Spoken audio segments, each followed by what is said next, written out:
बेरोजगार बहुत बड़ी समस्या है।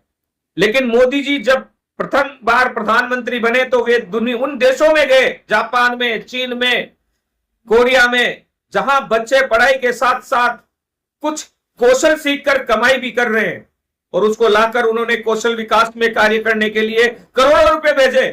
आपके राजस्थान में कौशल विकास के नाम पर जो घोटाला हुआ उसमें कौन लोग थे? क्या वे कांग्रेस के नेताओं के रिश्तेदार नहीं थे? मोदी जी ने पैसा भेजा विकास करने के लिए, लेकिन उसको कांग्रेस की सरकार ने लूट खाया और उन्हें समझाया कि किस प्रकार गरीब और किसानों के बेटे अपनी जमीन को गिरवी रखकर 6 महीने मेहनत करने शहरों में कोचिंगों में आते हैं और पैसा खर्च करते हैं, मेहनत करते हैं, रात रात तक जाग कर। मैंने कहीं किसानों के बच्चों को आत्महत्या करते हुए देखा है। और कांग्रेस पार्टी के दिल में गरीब लोगों के लिए कोई जगह नहीं, वरना ये कोचिंग माफियाओं से मिलकर, पेपर लीक माफियाओं से मिलकर पेपर लीक का इतना बड़ा तांडव नहीं रचते। और आज नरेंद्र मोदी अपने दम पर हिंदुस्तान के भ्रष्टाचार को मिटाने के लिए आगे बढ़ रहे हैं। हम सबको दिमाग से सोचना है।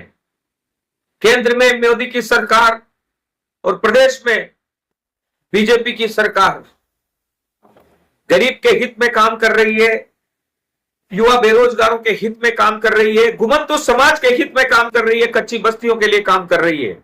इस दौरान कच्ची बस्तियों के दलालों से मिलने का मौका मिला, जो भूमाफियाओं से साठगांठ कर कांग्रेस के नेताओं के साथ उठक बैठक कर थानों में फोन करवा के कच्ची बस्तियों की करोड़ों की जमीनों को हड़प रहे हैं। इस दौरान भारत जोड़ो मिशन सोसाइटी जय हिंद, वंदे मातरम, जय जगत।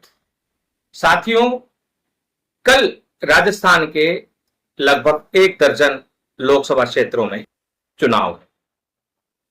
इन लोकसभा क्षेत्रों में घुमंतु समाज और कच्ची बस्ती में रहने वाले नागरिक भी रहते हैं। भारत जोड़ो मिशन सोसाइटी ने बीजेपी का समर्थन किया हुआ है। क्यों किया हुआ है, उस पर आज विशेष चर्चा करेंगे। जब भारत जोड़ो मिशन सोसाइटी बनने से पहले हम लोग पेपर लीक माफिया के खिलाफ कार्रवाई में तन मन धन से संघर्ष कर रहे थे, तब पेपर लीक से संबंधित कुछ कोचिंग माफिया जाकर सरकार से मिलते हैं, सरकार के कुछ लोगों से मिलते हैं, और क्या कारण है ये समझ में नहीं आया। लेकिन पेपर लीक से संबंधित जो कानून मजबूती से आना चाहिए था, पेपर लीक माफियाओं के खिलाफ जो कार्रवाई मजबूती से होनी चाहिए थी, हमारे बार बार प्रयास करने के बावजूद उसे डंप में डाल दिया गया, उसे कचरे के डब्बे में डाल दिया गया। उसके कारण पेपर लीक माफियाओं के खिलाफ आंदोलन में जुड़े हुए लोगों को या तो भूमिगत होना पड़ा या भाजपा की शरण में जाना पड़ा। और बीजेपी ने इस मामले में बड़ी संजीदगी से काम किया, और विधानसभा चुनाव से पहले ही जब हम बाहर निकले तो हमने देखा कांग्रेस राज में कांग्रेस की मदद करने वाली कालीबाई 50 वर्षों से माधोराजपुरा पंचायत समिति के पास में अकेली रह रही थी, लेकिन उसे पता ही नहीं चला कि कब उसकी जमीन को माधोराजपुरा पंचायत समिति ने अपने खाते में चढ़ा दिया है, नामांतरण पंचायत समिति के नाम खुल गया है। हमने संघर्ष किया, कोई कार्रवाई नहीं हुई, और वहां सारे लोग एकत्रित हुए। वहां घुमंतु समाज से जुड़े, बूंदी से, कोटा से, टोंक से, केकड़ी से, मालपुरा से, चाकसू से, अजमेर से, जोधपुर से, सभी झालावाड़ तक से, उदयपुर, भीलवाड़ा, राजसमंद, वहां तक से लोग आए और आकर वहां 11 दिन धरना प्रदर्शन किया। प्रशासन ने हथियार डाले।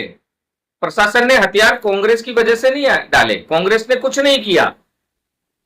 जनता ने ताकत से हथियार डलवाए और आज भी कालीबाई वहीं रह रही है। चारों तरफ से बाउंड्री बनना शुरू हो गया, फिर हम वापस गए। देखो सरकार बदली। विधानसभा चुनाव में जब हम लोग धरना प्रदर्शन कर रहे थे तब कुछ स्वयंसेवक संघ के लोग आए और उन्होंने कहा कि आपका आंदोलन पवित्र है, देश के लोगों के लिए है, गरीब लोगों के लिए, घुमंतु समाज के लिए है, आपकी हम मदद करेंगे, आप हमारे साथ आइए। हमने शर्त रखी, हमने कहा कि घुमंतु समाज और कच्ची बस्तियां जहां बसी हुई है उन्हें वहीं पर पट्टा दिया जाए। अगर आप हां करते हैं, इस दिशा में काम करते हैं तो हम आपकी मदद करेंगे। उन्होंने कहा हम हर हाल में नए भारत को बनाएंगे और नया भारत, विकसित भारत, कच्ची बस्ती युक्त भारत नहीं हो सकता, वह कच्ची बस्ती मुक्त भारत ही होगा। और उन्होंने कहा कि हमने आज से करीब 9-10 महीने पहले धारावी कच्ची बस्ती को 25,000 करोड़ का प्रोजेक्ट दिया और उसे शुरू किया जा चुका है। जब हम दुनिया की सबसे बड़ी कच्ची बस्ती में शुमार धारावी कच्ची बस्ती को विकसित कर रहे हैं, उन्हें वहीं पट्टे दे रहे हैं, तो फिर देश में अन्य जगह पर यह सौतेला व्यवहार क्यों करेंगे। समझ में आया कि बीजेपी का वादा नहीं, गारंटी है। हमने घुमंतु समाज के हित में बीजेपी का समर्थन किया। उसके बाद कोचिंग वाले मामले में हमने भाजपा के राष्ट्रीय नेताओं से बात हुई, घंटों चर्चा हुई और उन्हें समझाया कि किस प्रकार गरीब और किसानों के बेटे अपनी जमीन को गिरवी रखकर 6 महीने मेहनत करने शहरों में कोचिंगों में आते हैं और पैसा खर्च करते हैं, मेहनत करते हैं, रात रात तक जाग कर। मैंने कहीं किसानों के बच्चों को आत्महत्या करते हुए देखा है। और कांग्रेस पार्टी के दिल में गरीब लोगों के लिए कोई जगह नहीं, वरना ये कोचिंग माफियाओं से मिलकर, पेपर लीक माफियाओं से मिलकर पेपर लीक का इतना बड़ा तांडव नहीं रचते।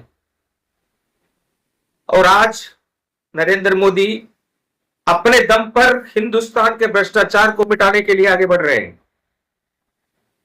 हम सबको दिमाग से सोचना है।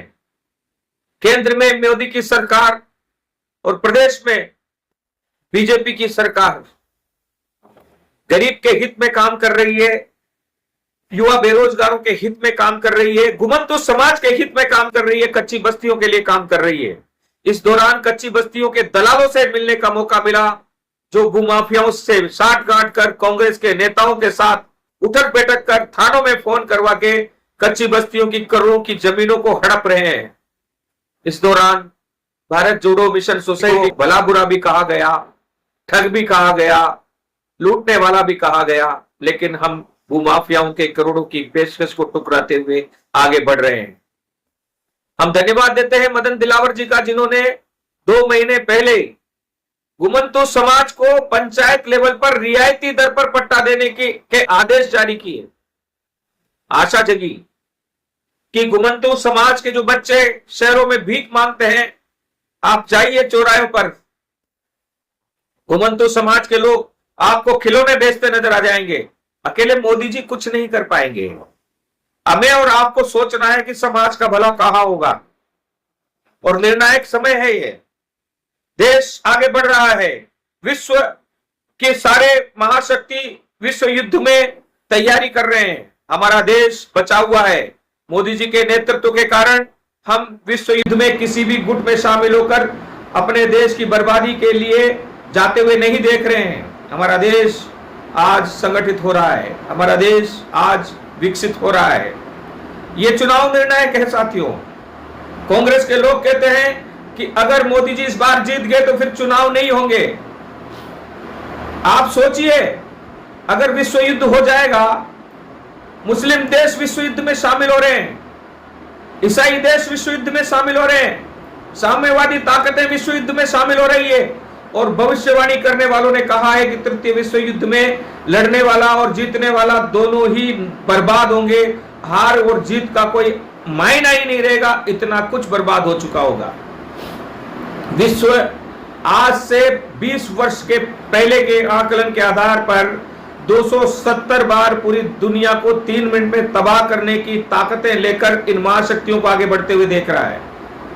सोचिए 3 मिनट में पूरी दुनिया का खात्मा, और वो भी 270 बार। अमेरिका ऐसा कर सकता है, चीन ऐसा कर सकता है, रशिया ऐसा कर सकता है। इन महाशक्तियों के पास इतना हथियार है, और सोचिए इन हथियारों का जब इस्तेमाल होगा तो जो शामिल होगा उसके जीतने और हारने के क्या मायने होंगे। और भविष्यवाणियां की जा चुकी है, दोनों ओर से कटा हुआ देश अपने बाजुओं को समेटेगा। जब मुसलमान देशों के पास पैसा ही नहीं रहेगा तो फिर वो कहेंगे कि हमें भोजन ही दे दो लेकिन अपने साथ मिला लो।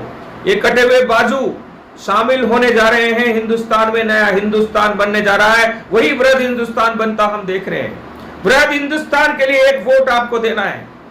घुमंतु समाज जो सड़कों पर भीख मांग रहा है, उनको वो जहां रह रहे हैं वहीं पर पट्टा मिले, उसके लिए आपको एक वोट देना है। किसान का बेटा मेहनत करके कोचिंग की तैयारी कर आईएएस बने, पेपर लीक माफिया उसके सपने को तोड़ नहीं पाए, उसके लिए आपको एक वोट देना है। कच्ची बस्ती मुक्त भारत के लिए एक वोट देना है, और विकसित भारत के लिए एक वोट देना है। आपके ऊपर है, दारोमदार, घंटों का फासला है, नए भारत का उदय हो चुका है। आप इसमें शामिल होते हैं या नहीं होते हैं, आपको निर्णय लेना है। साथियों, हम सच को सच की तरह पेश कर रहे हैं क्योंकि हम गांधी टीवी है, और मेहनत करके दिल में देशभक्ति लेकर बीजेपी के साथ आगे बढ़ रहे हैं। और वह दिन दूर नहीं, जो व्यक्ति जहां रहता है उसको वहीं पट्टा मिलेगा। एक बहुत बड़ी समस्या इन दिनों में देखने को मिली। हमने देखा कच्ची बस्ती महासंघ के नाम से गठित एक संगठन पूरा जोर लगाकर भी 12 लोगों को नहीं जुटा पाए, और जब हमने जांचा तो उस संगठन का रजिस्ट्रेशन भी नहीं मिला, अनरजिस्टर्ड संस्था।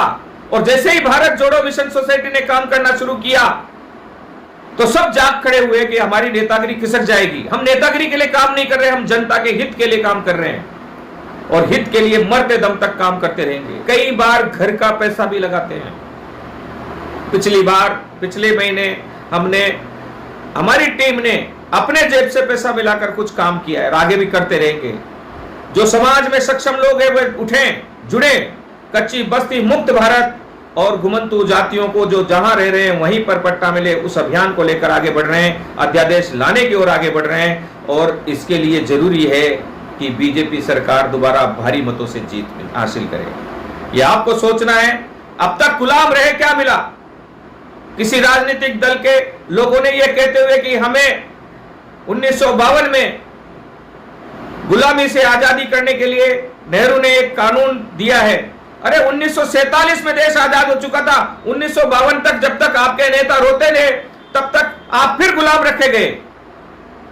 1947 में भी कर सकते थे ना, और आजादी दे दी तो क्या दे दी?